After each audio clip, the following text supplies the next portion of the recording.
Hello, my name is Bob Rise, and I am going to talk to you about what is happening in my country. Since its founding, Aurora was established as a nation with a unique vision for the future. In its early days, the country adopted the Aurorín, a paper currency that, over time, would become the pillar of its financial system and the global standard for trade. Decades later, the people elected their leader, President Elios, with the hope of a revolutionary change. His promise was clear: to establish Aurora as a global technological power and expand the reach of the Aurorín beyond national borders. Under his leadership, Aurora thrived, and its influence spread across the world. However, blinded by his ambition, Elios began to disregard the laws and show contempt for Congress, where his party, Golden Rebirth, held the majority. His disregard for diplomacy led to conflicts with other nations, and his arrogant words spread fear and distrust. The international community, alarmed by his erratic behavior, decided to abandon the Aurorín and return to gold as a symbol of financial security. Aurora, once a leader of the future, suddenly found itself in crisis, struggling to regain global trust. However, Elios firmly believed that his rise to power was solely due to popular support, forgetting that his history had dark chapters. In the past, his career had been marked by controversies and mistakes that, in another context, would have condemned him to ostracism. Nevertheless, the judiciary, for reasons not widely known, decided to grant him a pardon, allowing him to run for office without the constraints of his past.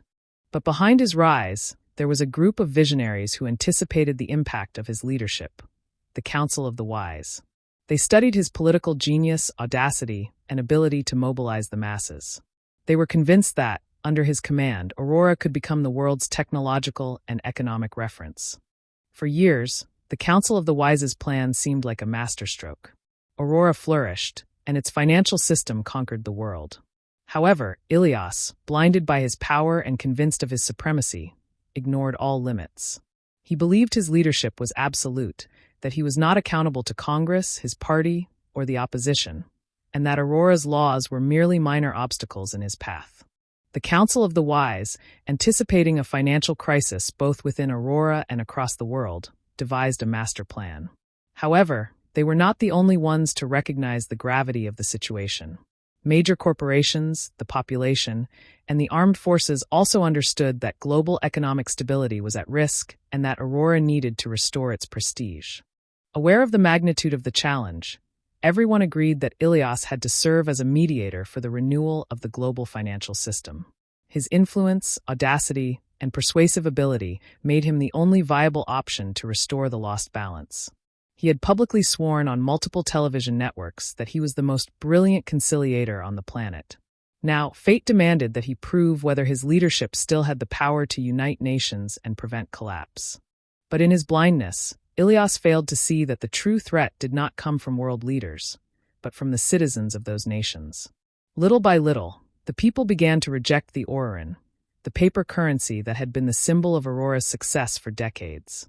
Uncertainty grew, and trust in the country's stability crumbled. In financial markets, gold, a relic of past times, resurfaced as a safe haven against fear and insecurity.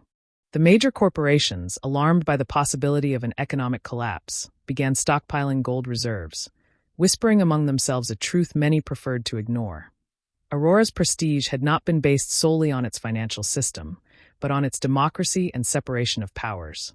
However, that structure, once its greatest strength, was now beginning to show its fragility. However, the political crisis did not stop there.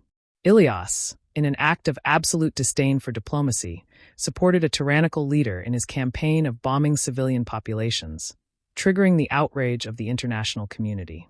As if that were not enough, he insulted the leader of the attacked country, and when the latter, desperate, asked for help, Elios demanded money in return, mocking his weakness and lack of gratitude simply for sitting next to him for a few minutes.